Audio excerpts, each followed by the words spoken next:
Hi, everybody. Thank you for having me. I'm here to talk about blockchain and the economics of media technology going forward. I think there's an extraordinary opportunity, but it's not necessarily in the way that people think. A little bit about me. I've been working in media and technology for about 24 years in LA. I got to LA as one of the few producers who could code in January of '94. So I've been extraordinarily lucky in working with most of the major studios, most of the major network groups, most of the major distributors through an extraordinary time, obviously, in the transformation of media. Also lucky enough to work with Halsey and Kellum at VideoCoin. I'm part of Alphabet Fund. I started working in the blockchain space about 3 years ago and have worked with many of you. So there's actually been an incredible through line in media and technology. So for me, I actually ran a games group, and that was sort of the first thing at Disney. I launched the first DVRs, which were transformational, certainly from an advertising perspective. Launched the original sports interactive services in the States, did between the major satellite company DirecTV and the major cable company Comcast in the States, probably about 40 actually services for different networks. Wrote a book about it. I teach the CUSC. Most recently, before starting with VideoCoin and starting AlphaNetworks, I launched another network with AT&T, which is the largest telephone company in America, and just acquired Time Warner. So relative to media and advertising, one of the extraordinary things is not only is it a huge multi-trillion-dollar industry, but if you actually think about it historically, it's driven this extraordinary tsunami of new technology companies. So if we think about the FANGs, for example, Facebook, Netflix, and Google specifically, these are all direct results of the appropriate application of new technology to media and advertising opportunities. That's where the real juice for these businesses and these incredible market caps has come from. And so it turns out that actually historically it's always been thus. The entire history of media, actually, I would argue, having spent a lot of time researching it, is about the appropriate application of new technology to media and advertising. So I'll give you a couple quick examples for context, because I think it's helpful. Beyond a doubt, the most ridiculed, reviled, insulted new technology in media of all time was television. For about 40 years, people said that the idea of sending pictures through the air was a completely absurd thing. Many generations tried new devices, and eventually the technology of television happened after about 40 years of experiments. It was dominated by 3 companies in the States that all became obviously extraordinary multi-billion-dollar opportunities. RCA, which was a major hardware company, pivoted, created NBC, one of the big broadcast networks. CBS, which was a radio company, kind of dominated the advertising space and then the content space. ABC, which was actually a movie spin-off that was going down for the 3rd time, rescued themselves by pairing with another entrepreneur who was going down for the 3rd time named Walt Disney, and pioneering the idea of children's television. So actually, this is sort of a great example of how a technology found content partners and advertisers to make it work. So the great parts of this model was it was broad, it reached an enormous audience, it was free to users, and it worked very well for advertising. And this went on very well for a while, but then the major limit was there just were not a lot of content choices. So the next transformational technologies were cable and satellite. Again, ridiculed widely, turned out to be multi-billion-dollar opportunities. The cable infrastructure guys created networks like Discovery, Nickelodeon, and MTV. The satellite guys were responsible for networks like CNN, ESPN, and HBO. Dramatically expanded choice and created what is still the most successful media and advertising model of all time, which is the pay TV model. Over time, the limits have obviously showed up. We've all lived through it. It's expensive to the users. People don't want to pay that much for channels they're never ever going to watch. The schedule was fixed. You had to be home at a certain time, and you had to watch a large screen TV. So the next model that disrupted that was obviously broadband. But before broadband as broadband took off, we saw the real beginning of global decline in the old economic model of media, which was this pay TV model, and that's not something that's going to change. The old model of pay TV is under serious threat, which is something I'm going to talk about again in a second. So as we moved into this new model, we're now in a world where you can watch virtually anything on any device, anywhere in the world. There are niche audiences, and it's an incredibly powerful economic force, but under the covers there are some tremendously problematic issues. First of all, the data is terrible. Advertisers will tell you they routinely don't know, in all cases, what media buys are most effective for them. That's a general problem for advertisers, but now click fraud is so rampant that it's much worse. Advertising is under tremendous threat. Fraud is rampant. Piracy is a huge problem. I've been involved in movies where the entire studio and production team was basically in terror that a screener would leak before opening weekend, and indeed horribly in some cases that happens. Hundreds of millions of value are erased. People have multiple bills. They go to watch a show and they don't know anymore whether it's on Netflix or Amazon or Hulu or on their cable TV. So all sorts of entrenched problems. But here's the one amazing takeaway that you should leave with today. In spite of all these entrenched problems, 10 years ago, Netflix was a rounding error. I was there. I know them. And so Blockbuster could have bought Netflix for $50 million not that long ago, and they didn't think it was worth it. This was Disney 10 years ago. This was Netflix 10 years ago. Netflix is now worth more than everything the Walt Disney Company owns combined. So that's ABC, it's all the theme parks, it's Pixar, it's Marvel, it's Star Wars, it's all of Lucas's property. That's the value of a new technology company, well applied.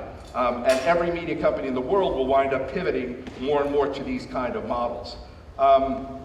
So again, there are some tremendous limitations still that are going to, we believe, introduce this next era of media, the fourth era, that will deal with problems like Hollywood accounting, inaccurate data, insecure data, piracy, and fake content. So what's the solution? So let me tell you a little bit about what we're doing at AlphaNetworks.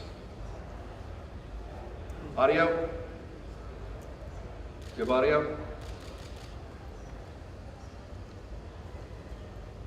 Audio?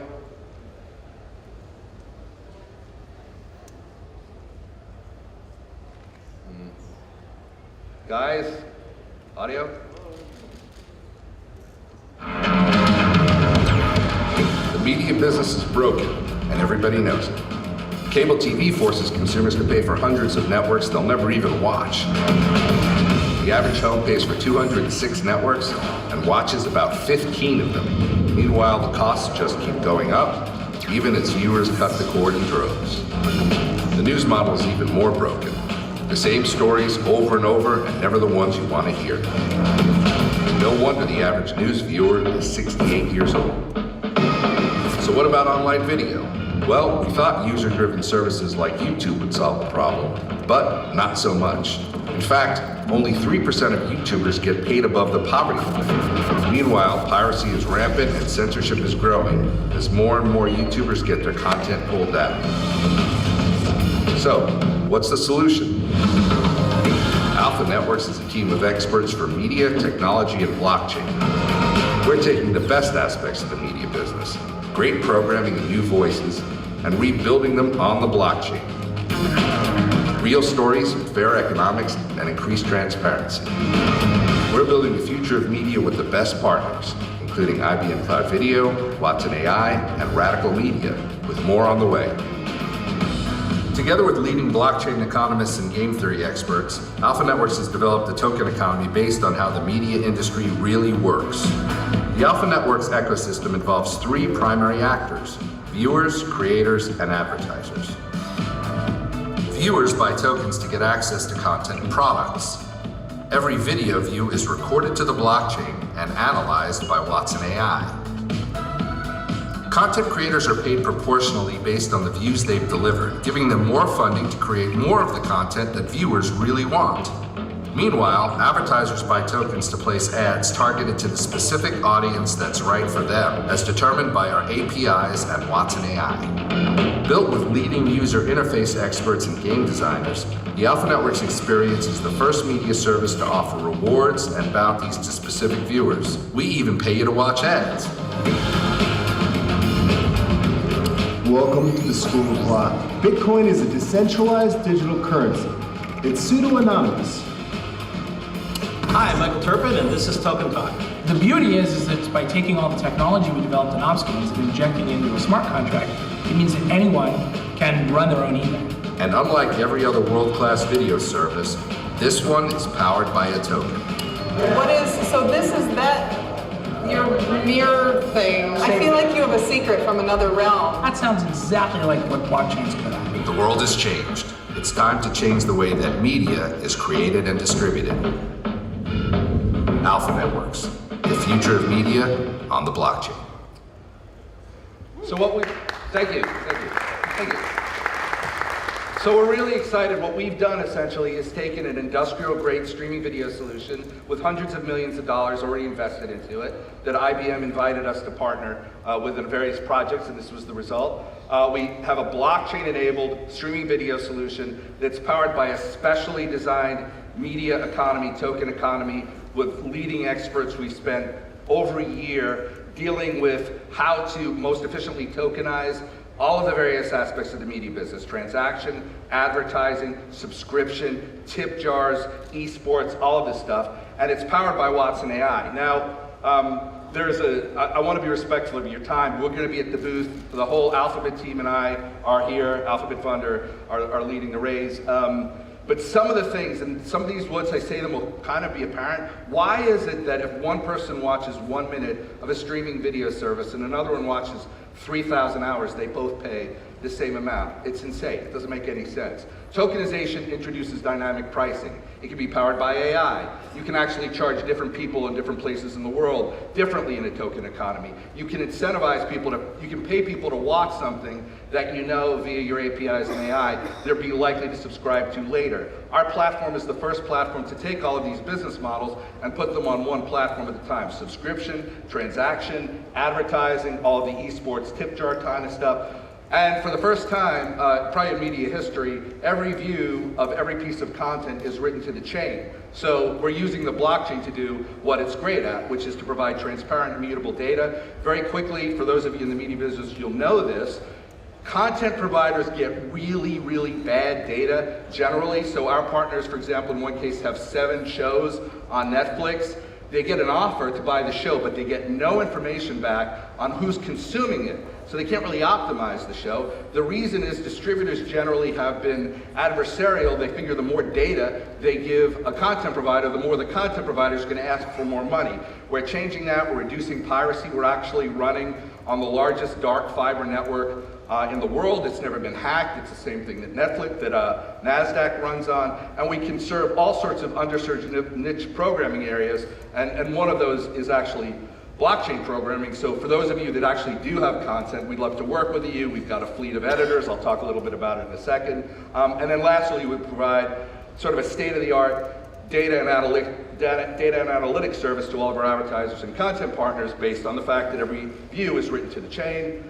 We have a whole series of rewards. So we actually use bounties and rewards to build a subscription service, to create a network effect. So we actually can pay a very high bounty based on average revenue per users to people who bring new subscribers into our networks. Again, we can pay people to watch content. We can pay them to interact with it because we've got a token economy, and everything is about generating the network effect. So we can underwrite a lot of things that a traditional media company couldn't. This is our proof. This video is actually running at booth 38. You can go see it or ask us questions there. I'll try and hurry up. This is the OTT stack that we're building on. Again, hundreds of millions of dollars in infrastructure. We're starting with a baseline level technology for the sort of the CMS and the CDN interfaces that powers many networks already.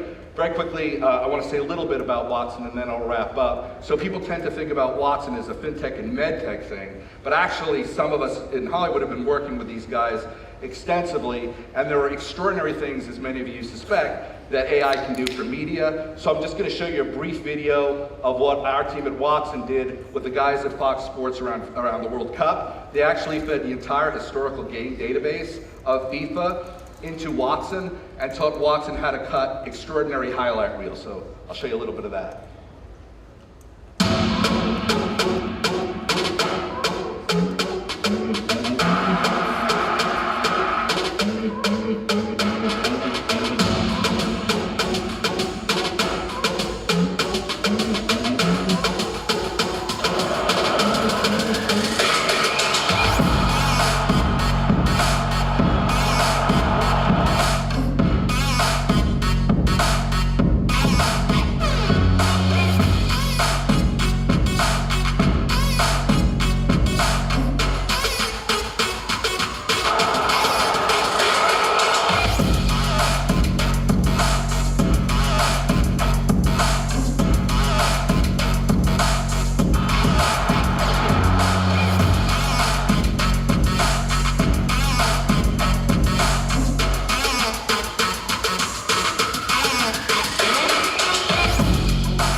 can't talk fully about what we're doing, but what I can say is that we're doing similar things with crypto and the AI team at Watson.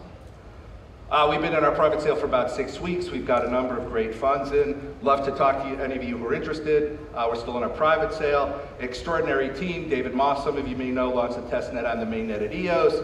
Jay was actually responsible for negotiating on behalf of Sony with Steve Jobs. John Matta launched two broadcast networks when that was considered impossible. Mark launched the first streaming player for a major network at ABC. Larry's the premier media economist. Advisors, many of whom you know. Programming is overseen and curated by Radical, the largest producer of commercials in the world, and they're curating a ton of our content. We're going to have, as I said, a wide array of content in this crypto space as part of our launch, so any of you who are interested, please come talk to us at the booth. There are other amazing niches that are underserved. Joe is an extraordinary documentarian. You probably saw his Metallica documentary or his Tony Robbins one on Netflix. We're working with him. Asian content, extraordinary opportunity. You may have seen what BTS did recently in New York. Asian content is going to be a global force, so from here I go back to Korea where we're working with several Asian companies and JVs that we'll be able to announce soon. And that's, to summarize, there are these moments in media and technology that kind of transform everything. The browser was certainly one, the birth of the internet was the other. The combination of streaming video, blockchain, and AI is going to be another one of those moments. We've assembled an extraordinary team. This is an extraordinary group of people here. We'd love to work with you, either on the content side. We will try to give you a global access for your content if you have a content offering, and obviously on the investment side or strategic side, we'd love to talk to you as well. I'll be here for the rest of the week before I go back, and then I go back to Korea. Alphabet Fund are with us throughout the rest of the show. Thank you very much for your time. Seth Shapiro, ladies and gentlemen.